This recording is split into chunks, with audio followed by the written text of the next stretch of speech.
Hello there. I didn't see you behind the camera, even though you're a camera, and even though you're a camera on a tripod, and even though it's me talking to a camera on a tripod. In any case, I'm James. Welcome to The Multiculturalist. I also want to say big thank you to Ginny D and Pointy Hat. Hopefully I put their pictures up here. It's really cool to be able to share any kind of creative ideas that content creators have within the TTRPG realm. More exposure, I think, also is beneficial to everybody, seeing as how it shares the love around, and it's a great opportunity for other people to get to share their art or their ideas, whatever they want to do, their general passion for the TTRPG genre. And I had an idea for this whole week. It was the same idea that I had last year that I didn't do this year. Oh well. The big idea was that I had 4 TTRPGs that I was going to draw from, and as it's Monster Week with the theme being Fey, I thought it would be cool to draw Fey from 4 TTRPGs I think deserve some more attention than they've gotten. And then, within the very final day, the 5th day, which by the way is today, I'm making this on Friday, so it shows you how last minute this is. I probably want to come back to this and redo this whole section here, or maybe the video, probably the video. But I want to be able to get this out because I missed the deadline last time, and I'm not going to be foiled again by me. So in any case, the whole point of building it up to the last day of Friday, the 5th day, is that we create our own new content by using the amalgamation of all the Fey that we've collected, or Fey elements we've collected from these 4 TTRPGs, to then create our own setting, our own character, our own, what was I about to say? Adventure. And surprisingly, maybe our own TTRPG system? Question mark? It was a really, really fun time getting to explore this. I had so many eureka moments that I was just pacing up and down, trying to figure out how to mold things for that last bit, that 5th bit, and I just kept saying, oh my god, I can't believe that actually works this way. Really? Oh my god. Oh, I gotta remember that. This is brilliant. In any case, it was a ton of fun being able to put together, and I want to share some of the fun that I got to experience with you. So the 4 TTRPGs that I went to were Jim Henson's Labyrinth. This is written by Ben Milton. He is in charge of the Questing Beast channel. And the full title is Jim Henson's Labyrinth, the adventure game. Really fun because you get to use 2D dice, 2D6 to be able to just use with any of your encounters.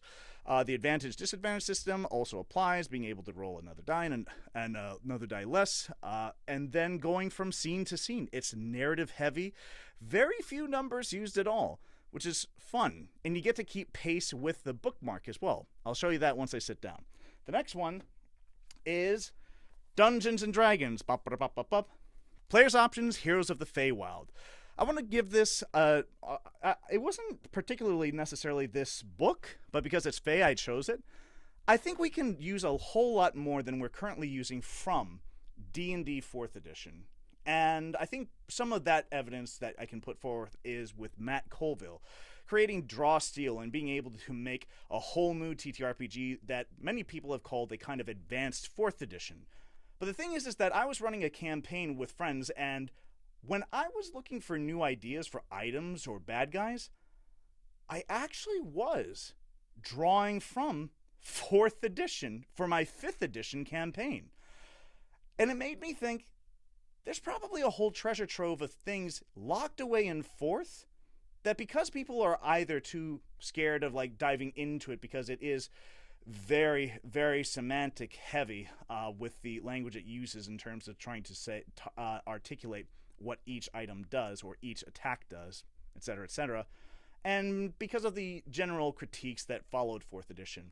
And look, I got my DMing chops with 4th edition, and I can also own up to the fact that, yeah, 4th edition had issues, but it's worth looking in it for the gems that we might otherwise lose. The next thing that I want to show you was Dolmenwood. Dolmenwood, and this is the adventure that I'm going to be looking at, Winter's Daughter. Dolmenwood is created by Gavin Norman. If that name sounds familiar, it should.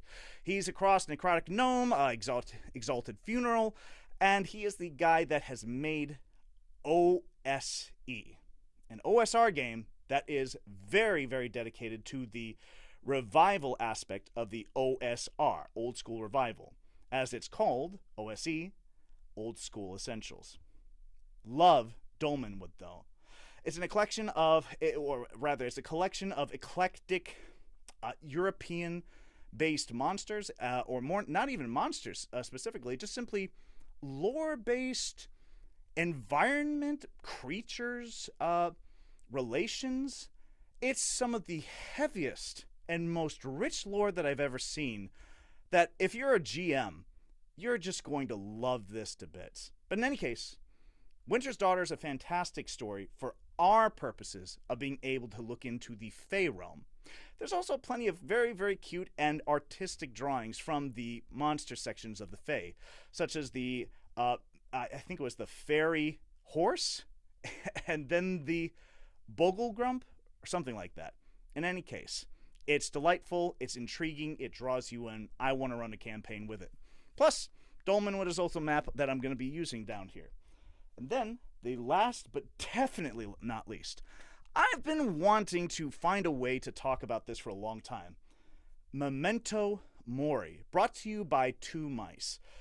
Memento Mori is a system that I don't think most people know about. I've been looking online in the YouTube sphere for one actual play of Memento Mori. I can't find one so far, which is crazy when I think about how many TTRPGs there are and how rich the TTRPG space is.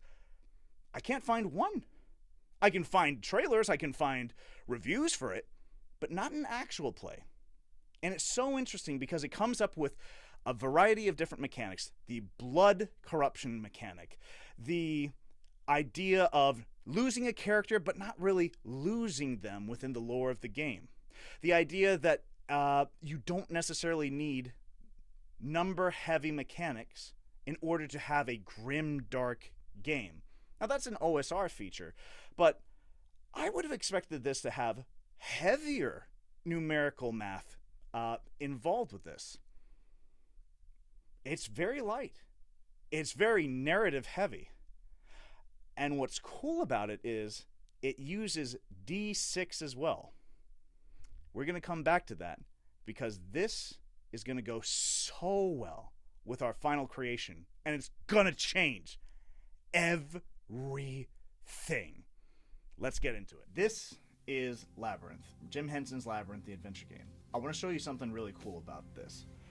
You see how this has the nice hardcover? If you just peel back a little bit, the hardcover is the same design. Oh god, this is actually harder doing it this way than I thought it was going to be. It's the same design as the book from the movie Labyrinth. What I wanted to show you, because I said that this system runs on 2d6, right? And I said it's inside the book, right? Well, 1, 2, 3. Right in this little nook and cranny here, or this little nook here. It's carved out just so that you can have the dice, and I find that so brilliant. Put this down. Oh yeah, see? You can see it. It's the same design. Really cool, right? Apparently, if you look at this owl right here, you can see it move. Yeah, you can see him flapping. Oh my god. I never noticed that. I never noticed that before. Here is a bookmark that you can help track your progress with, even though you have a book ribbon inside here. This suffices as being the DM screen information. The bookmark. It has the difficulty rolls you have, how many dice you would use, the scenes, how to progress, and what the chapters are, where they're at, page number wise. Brilliant! I love the design because it shows care in it. And guess what? There's 3 book ribbons, motherfucker!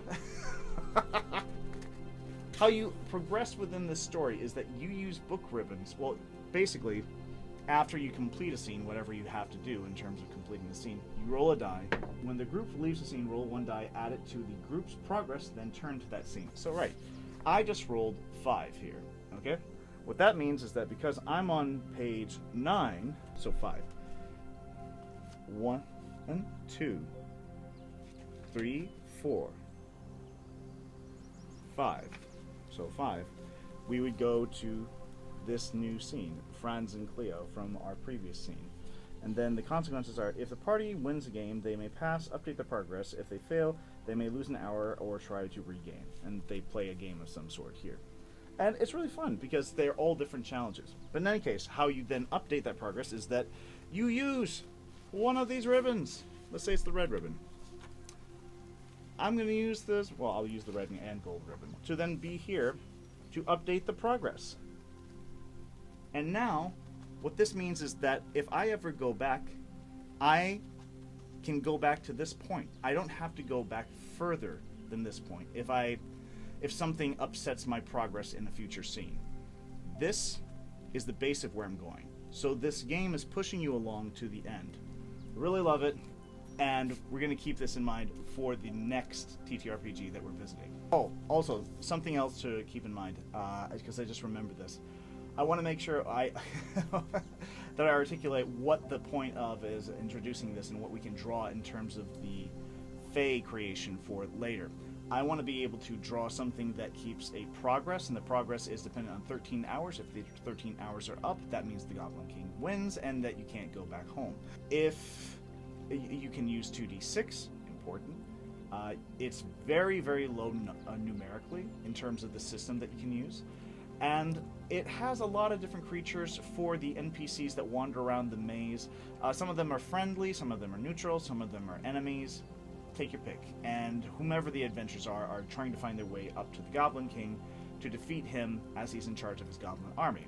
Goblin King, Goblin army, they count as Fey technically, and they do count as Fey in some of the other TTRPGs that I'm going to be looking after.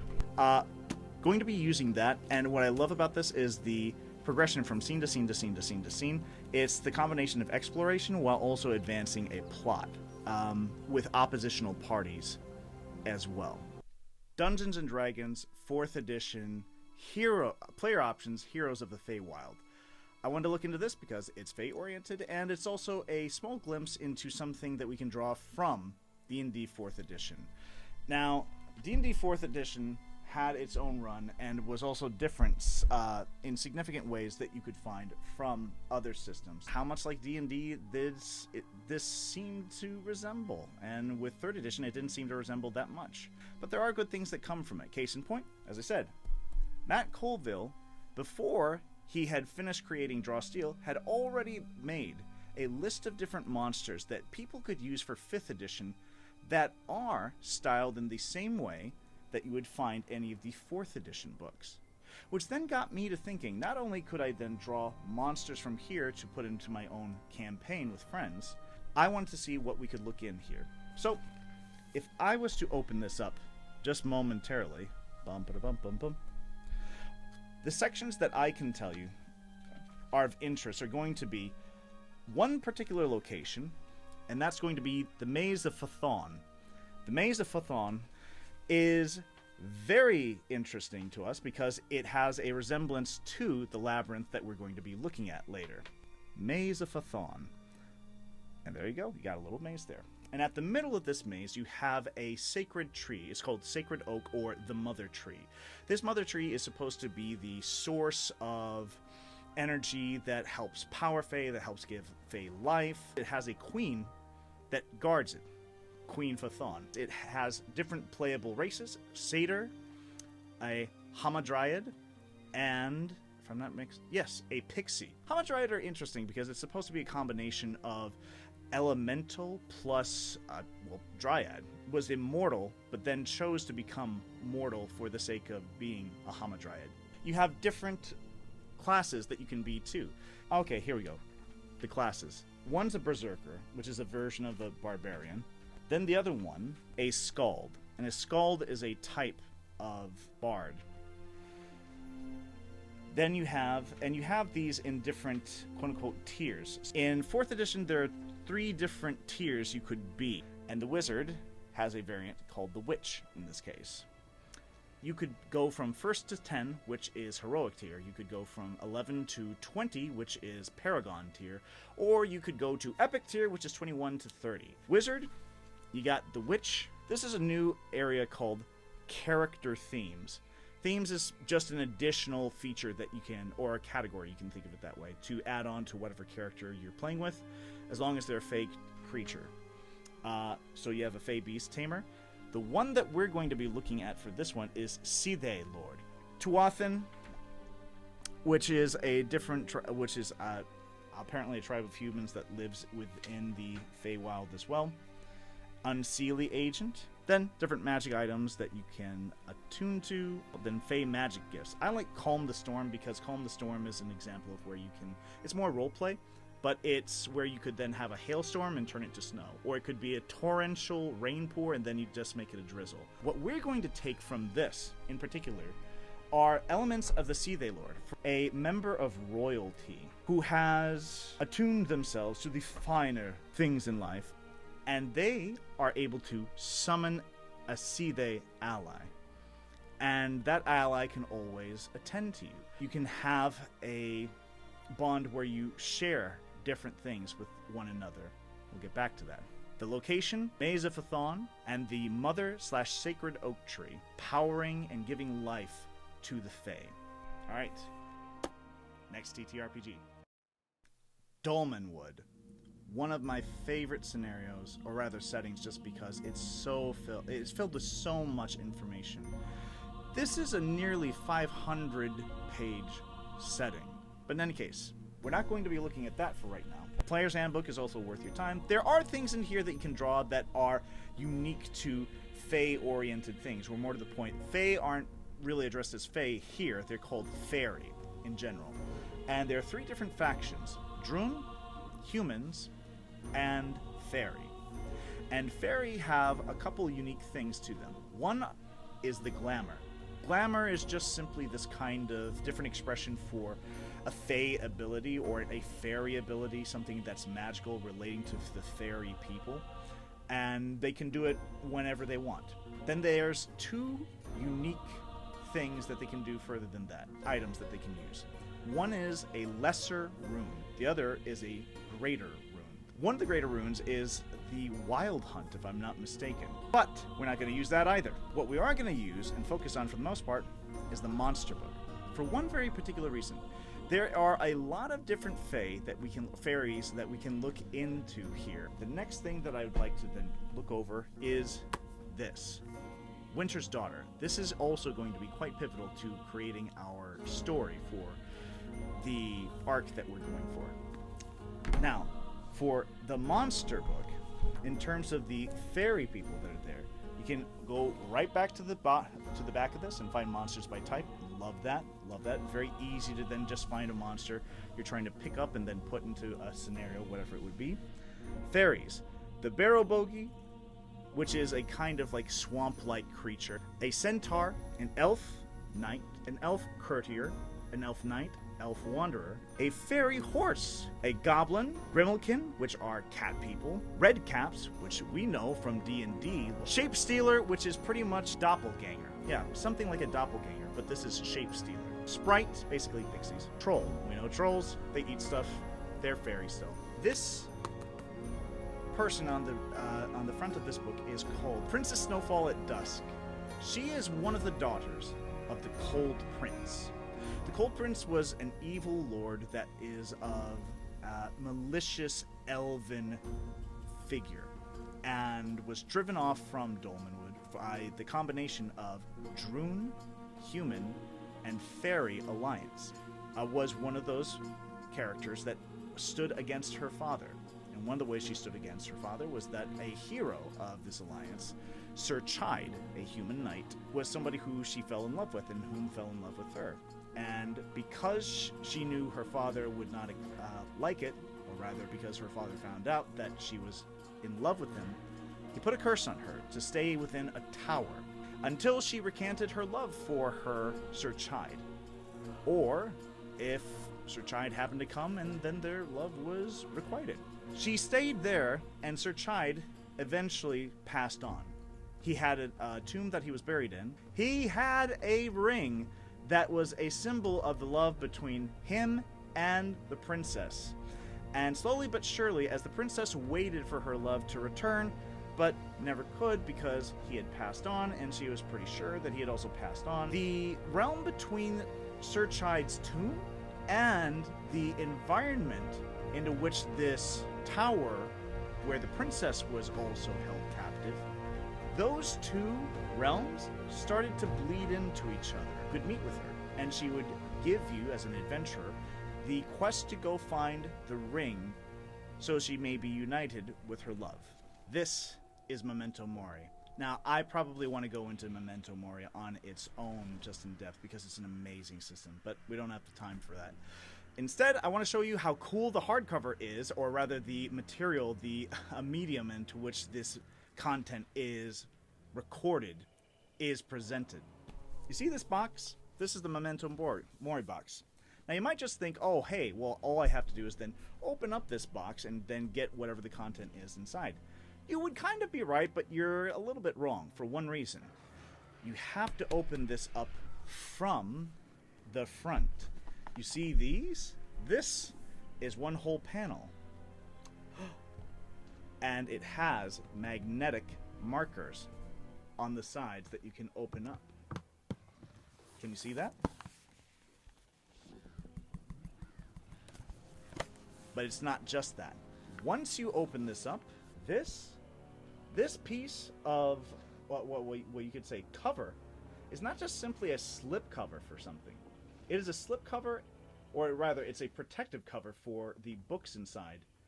And this is the GM screen. Brilliant. Brilliant! Ah, how could you not love that? And then more than that, you have the books inside here, and they're tightly packed each. And they have this, I forget what it is, I think it's called cross-stitch paper technique, or rather texture that's over them. There are all these different ribbons that you can get, and it comes in 3 or 4 different quote-unquote books. The last one is a false book, in which you have tarot cards, I think some dice, and then also different versions of weapon cards that you can find here. The first one are the core rules that you find. There aren't really monsters in here. There's a kind of adventure at the very back of this. Here is where we're going to get a lot of our inspiration. It's where the monsters come from. This is Codex Gigas. And then there's Ex Vellum of Vellum. And this has basically just a lot of extras flying around. What you can find within Codex Gigas isn't just simply the monsters. You can also find Herbararium. And then a last item, a category of items called Lapidarium, which is just stones. I brought a pre-generated character from an adventure that literally just came today. It's called the Old City. Hey. Basically, you use pools of dice. And you use pools of dice to make different kinds of difficulty checks. This isn't really a number-heavy game. Now, there's a difficulty number, like the same way that you have an AC that you have to hit in D&D. There's a difficulty number for what you have to hit if you're attacking a monster, if you're doing combat, for instance. The other cool thing about the combat in here is that there are no misses. If you are attacking a monster, you go ahead and roll the attack for the monster. And also, a feature that I found to also be similar within Morkborg that this system has. The GM, narrator in this case, doesn't roll for the monsters. The player rolls, and the assumption is one of you is going to hit. It is not the idea that no one hits. That's just not a thing that happens. So combat can go really fast. Here is the pre-generated character that I want to address. This is Briska, the rat. She has there are these categories: gift of the name, nerve, cerebrum, heart, viscera, stigmata, blood. Remember this. This is all tangible stuff here, with the exception of the name, and we'll talk about gift of the name. Memento Mori, you got the logo up there. Then you have her dream, what she wants to accomplish before she dies. You have the mark. This is the type of mark that she's been given. and it's where her powers come from, or it's the general area where her powers come from, what the themes of her powers will be. Then you have her bonds, and they can be whatever bonds you want to then focus on. The free company, death and family. Her blades, they are as sharp as I am. Courtly life, appearance is substance. So apparently she comes from royalty as well.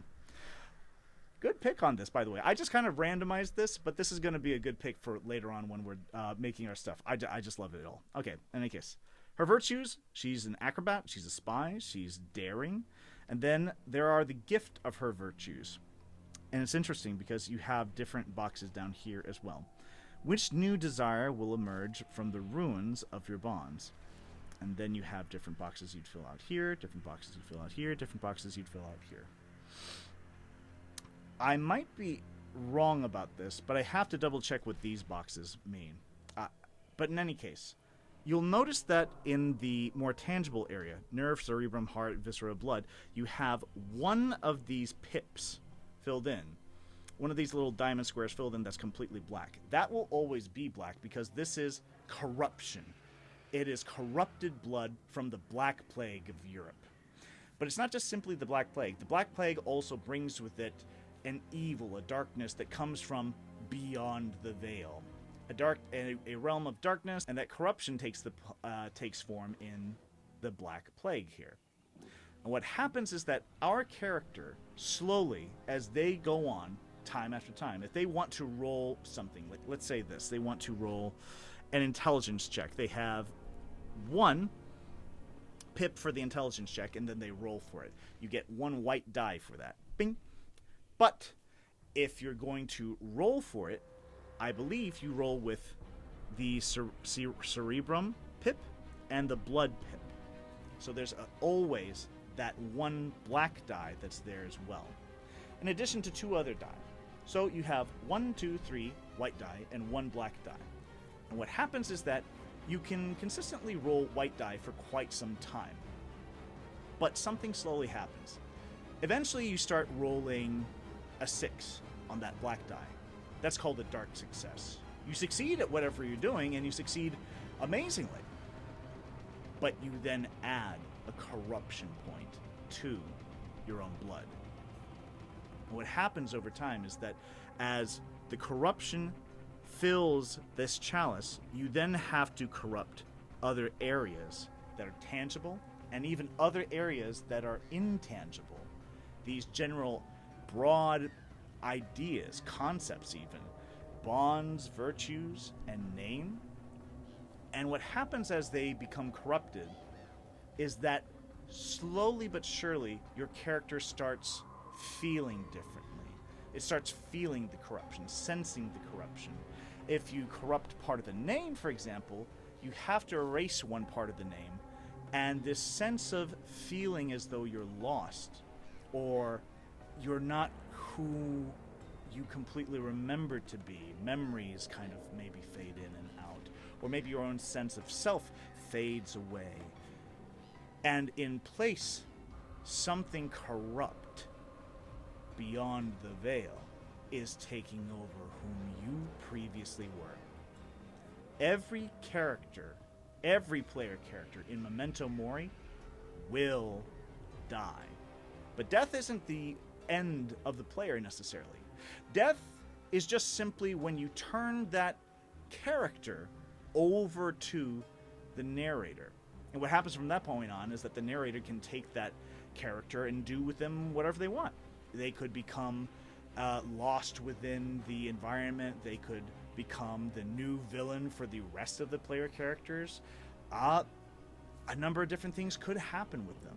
This character that was formerly the players and was one type of person is now a completely different entity. But the whole point is not to worry about the death that comes over him. It is about the dream and how far you get to accomplishing it before the Black Plague claims you. It's very cool that way. And you get to have powers pop up as far as the corruption goes. You have these pass fails, you have these fails with success with the dice that the narrator and the player can decide whenever it's something that's happening. It could be that you completely succeed, or you succeed with some kind of consequence, or that you completely fail. If you completely succeed a check as a player with the dice, you then get to narrate what happens. If you completely fail, the narrator narrates what happens.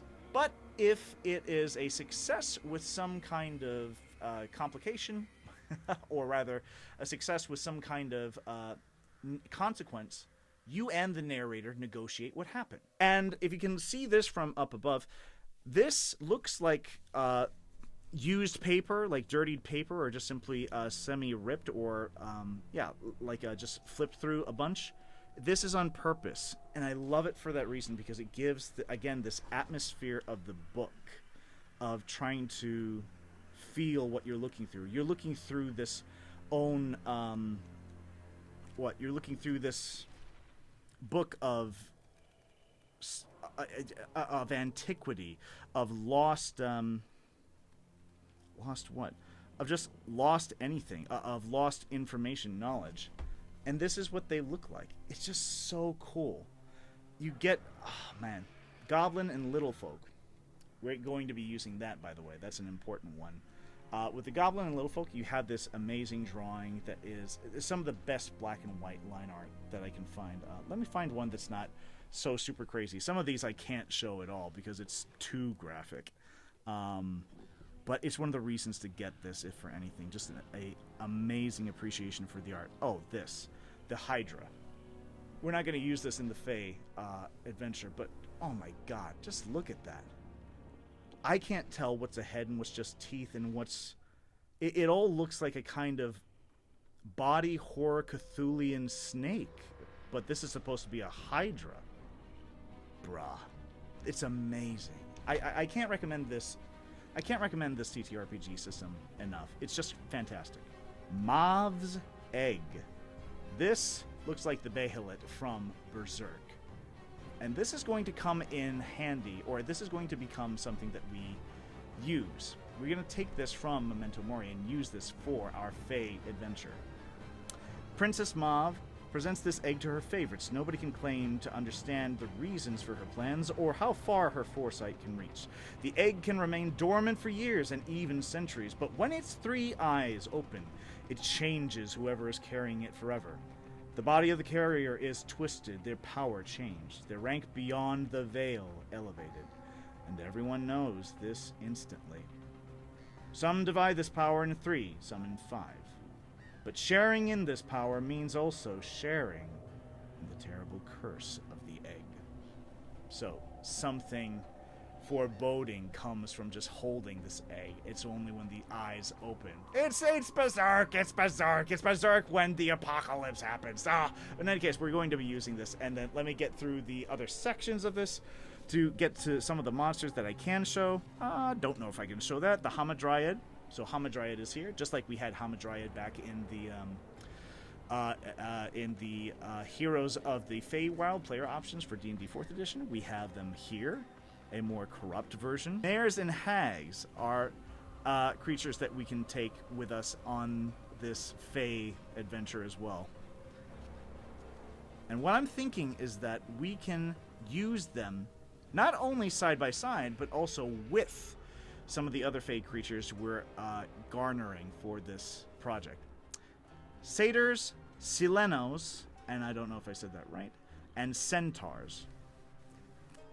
Have no idea what a Silenos is, but we definitely had Satyrs with the Heroes of the Feywild, and Centaur. There were Centaur actually within Dolmenwood, but I don't know if they counted as fairy necessarily. Spirit of the Wild Hunt. Oh gosh, I can definitely show this. Look at that, guys. Oh my god, look at that. Summit Protector definitely can use this, something the same way that we have Hamadryad, or even like Trents. Summit Protector, I probably could just call them Trents, to be completely honest. Then, there is one particular thing that I want to take from Ex Vellum. This has an amalgamation, it has just simply a variety of different things in here that's basically like extra stuff you can look at. It also serves as being an explanatory guide for the tarot set that exists within the faux book here. called the Arcana Fati. Ex Vellum has one character. When I thought of it, this was one of my big eureka moments. And I'm going to explain why later. There are, again, very much like Berserk, this is like the Berserk TTRPG, Princess Mauve. That's right. That same Mauve. And Mauve isn't just simply any Mauve, it is Princess Mauve. Royalty. Royalty that has a Bahamut as one of their items that they give to other people. However, this is a princess of Beyond the Veil. One more time.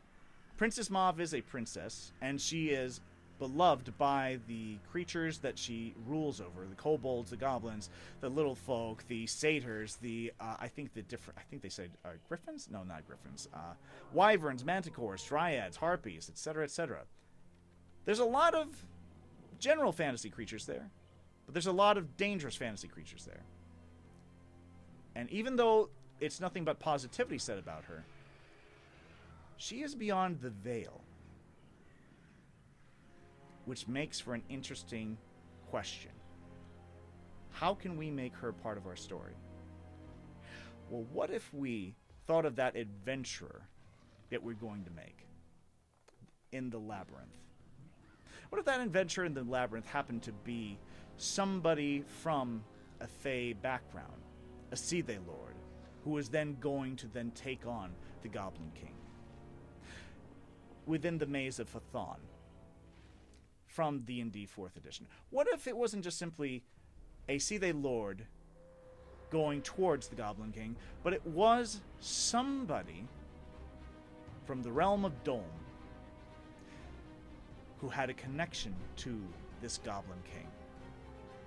What if this Goblin King wasn't a goblin, just like David Bowie isn't a goblin, but this Goblin King was a cold prince? And what if this cold prince had a daughter called Princess Snowfall at Dusk? And by the way, I'm thinking of using a pre-generated character, Sola, for the 4th edition that we've been talking about. I completely forgot about it. I have it as a... I have it somewhere. I can show it somewhere. But in any case, Sola, as being a 4th edition character that we can refer to, can take on the role of a Seethe Lord, whom is also the daughter of the Cold Prince, who is now said Goblin King, ruler over the Maze of Hathon, the Labyrinth. He has taken control of this place, and then will build upon his power. And what if this character, this princess, wasn't just any princess of the Cold Prince? They were a princess beyond the veil. Princess Mauve. Here is where we build our TTRPG Fey character, adventure, background, and maybe even system. At long last, and way too long last, because I knew I said I was going to make this 10 minutes, and then I thought, okay, maybe it's going to be 20, and now I'm looking at the runtime, and it's past an hour, and I can't not upload this again. Too late. And render this, and then just do the basics to upload this. So we're going to go blast through this, guys. Okay. We are using Labyrinth for our adventure to just simply start, because we're going to be taking adventures in general in an environment where people are going through mazes and encountering NPCs, some friendly, some who are neutral, some who are enemies. Some of them are big, hairy creatures. Some of them are little itty-bitty slugs that you can find, or like worms that you can find.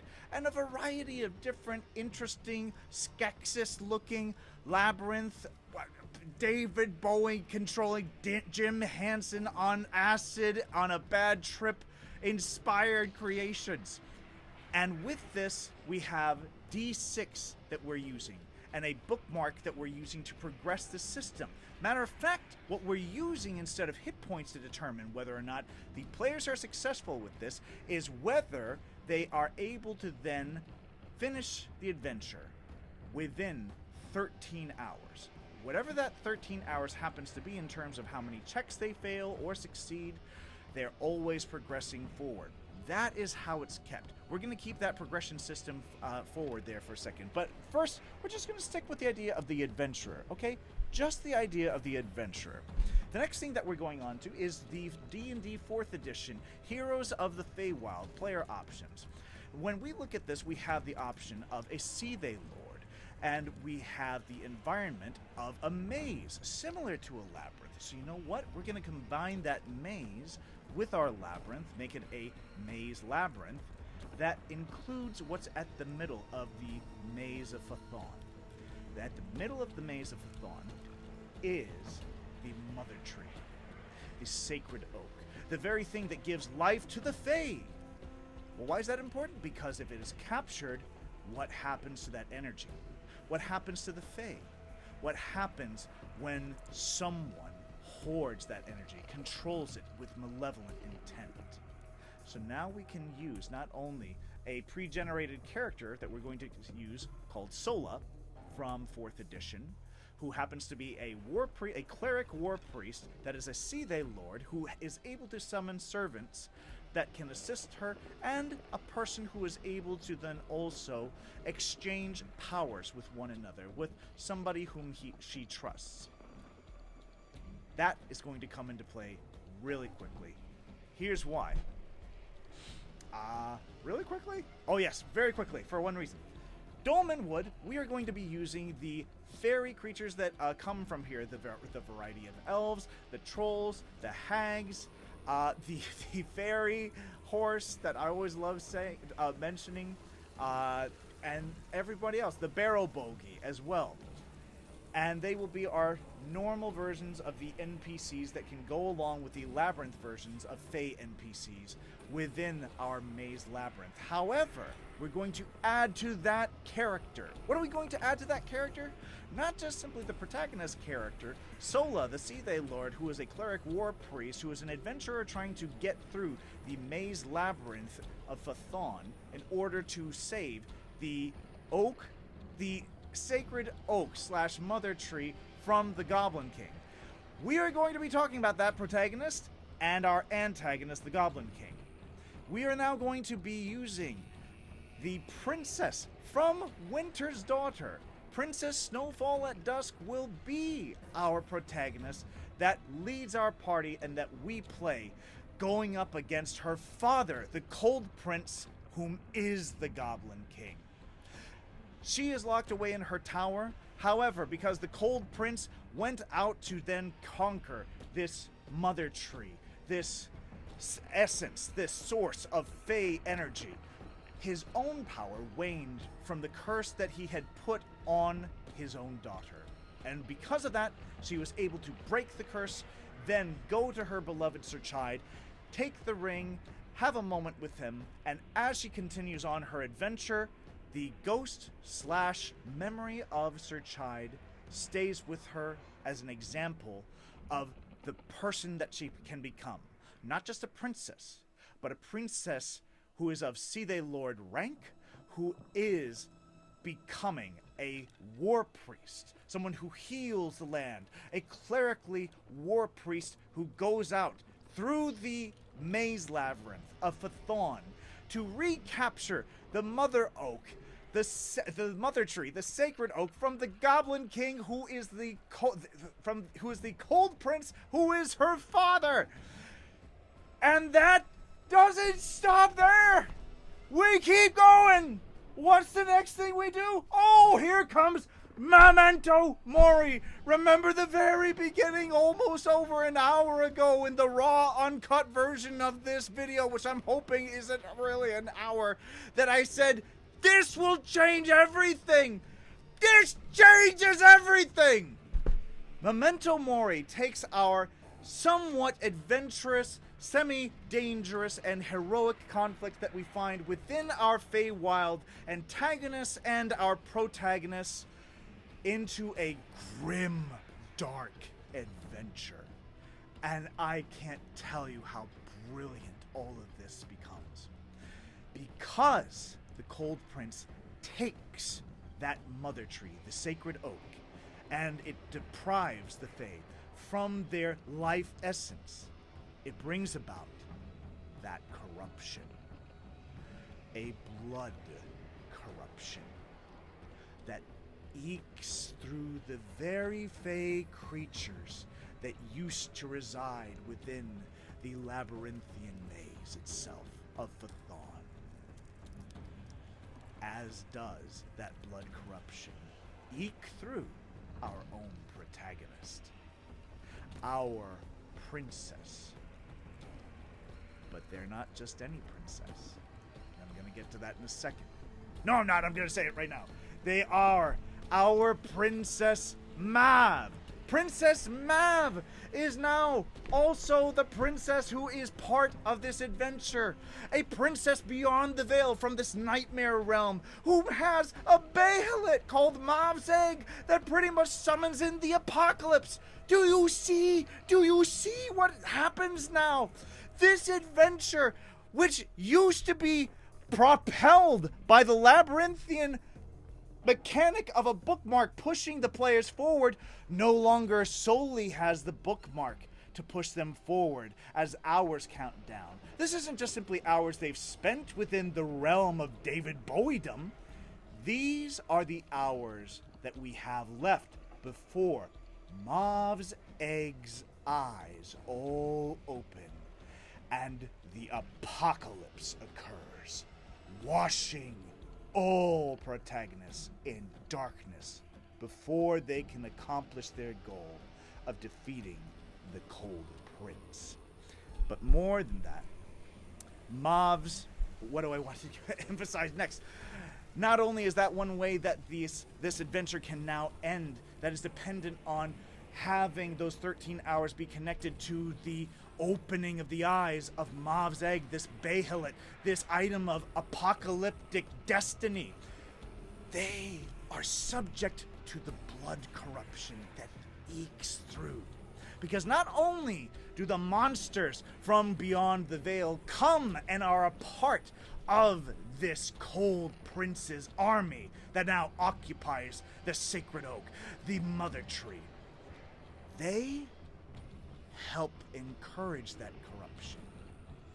The other NPCs, the other Fey, start to become corrupt. Now do you see? Now do you see? This is one of those Einstein moments. I know it sounds fucking insane, but just stay with me. The Hamadryad that we were able to find in the Memento Mori book here in Codex Gigas, that we were also able to find in the Feywild in the 4th edition book, and the goblins and the little folk and the satyr that we could also find within the Feywild, and then just the trolls as well that exist within Dolmenwood monster book. All of these creatures, not only the monsters that aren't included in these books that we can draw from as being part of the army for Beyond the Veil, but the ones that are included within these books, that are included within the Memento Mori book, can now not only have a natural version, they now also have a corrupted version. No longer can you go to a unicorn and then be guaranteed that this is a unicorn of hope, of endurance, of nature kept innocent and bold and daring.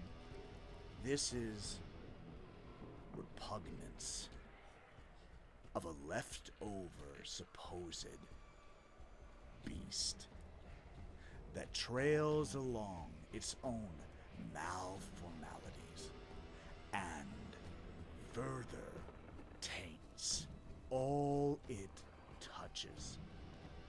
That is now part of our NPC beasts, of our creatures. That is part of this. Oh, I couldn't tell you how unbelievably awesome I thought. Oh my god, we will have the princess from Dolmenwood that is up against the Cold Prince be Princess Mav, whom is a daughter of the Cold Prince, and she is seeking to go possibly stop her father. Possibly. Fun thing too, if she becomes corrupted or any other player becomes corrupted in this story, one of the things that you're supposed to do in Memento Mori, if it's just that TTRPG system as is just hand over control to the narrator. But we're in a maze, a labyrinth. What if it was the case that when a player character becomes corrupted, their objectives change? Maybe they now serve the Cold Prince himself. Or maybe they just hunt down the rest of the player characters, having their turn, and then the rest of the players having theirs, going back and forth between two groups. One of these groups amassing members from the former party as one falls and then joins the corrupted, while the party proper itself dwindles with time and malice. Oh! Oh! Oh! I cannot tell you how freaking amazed I was at making this at the discovery of how cool this can be. Not only that, pardon me. What was I talking about? I was talking about the corruption, and then I was talking about them. Oh, when you are Princess Mav, because you come from beyond the veil, the normal thing to do might be to stop the Cold Prince so that you can return this energy back to the egg. Because when you, Princess Mav, had a source of your power taken away because your father, the Cold Prince, took it, well, now you can't control your own powers, your dominion over this egg, which is why you have to get to the Mother Tree, the Sacred Oak, to get that energy back, to control the egg, and then what? Defeat the Cold Prince? Maybe. But why does it have to be that way? How about if you just ruled beside your father? This land, this kingdom, side by side. The potential for this to become a grim, dark, labyrinth maze adventure that progresses each step of the way is amazing. And this is the biggest part of this, and why I always emphasize that part of saying this is a TTRPG. Yes, James, maybe it's a TTRPG. It could be a new TTRPG for this one reason. Labyrinth and Memento Mori are low mechanic oriented. They have very few numbers between them. Heck, Labyrinth doesn't even have hit points or a difficulty rating for most monsters, or I think any monsters in it, or NPCs. And the difficulty and what was I about to say? Hit points that are oriented in here within Memento Mori and within Codex Gigas. It's so low. It's always almost anywhere between like 1 and 8. That's the majority of them. Both are narrative driven by both the players and the GM, the narrator, the referee. And it's so cool because they both use D6. No other polyhedrals that are unique. Just D6. The craziest thing about this, guys, is that if we went with Labyrinth as being the general base setting for what we have, and then used Memento Mori to make it grimdark, and then also add the blood corruption, and maybe some more attack mechanics that could be present in it, I don't see why you couldn't just simply imagine Memento Mori as being an extension of a Labyrinth system that became gritty. And to go with the theme that I've been building this whole time for Monster Week, Fey as being the topic. Blood Feyt. How's that for a TTRPG? Pretty fucking awesome, I'd say.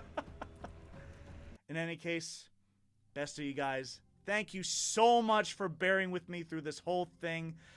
I hope I'll be able to make a video that's better than this, but I wanted to get this out before the rest of the day is through. And I think it's like it's 12:30 right now, so here's to the editing. Thank you so much again, Ginny D. Thank you so much, Pointy Hat. Thank you so much. Seriously, anybody who's here, like, I gotta do the YouTube thing. Like, comment, subscribe, ring that bell for notifications, all that stuff. This is a blast. And as you can obviously tell, I've gone I've had so many eureka moments here at this table that I found myself invested in and surprised worked with this. What I hope we can take away from this is not only that there actually is a pretty freaking cool TTRPG to be gained from Labyrinth with Memento Mori, but in the same way that any TTRPG has ever been created, we can find that through the combination of so many different pieces of art, of storytelling, of inspiration itself. I was just really hyped to share it with you guys. Okay, it's Friday. Have a great weekend, everybody. Hope you're all going to stay well. And I am James, and this has been The Multiculturalist. I'll see you next time, MC Crowd. Bye-bye.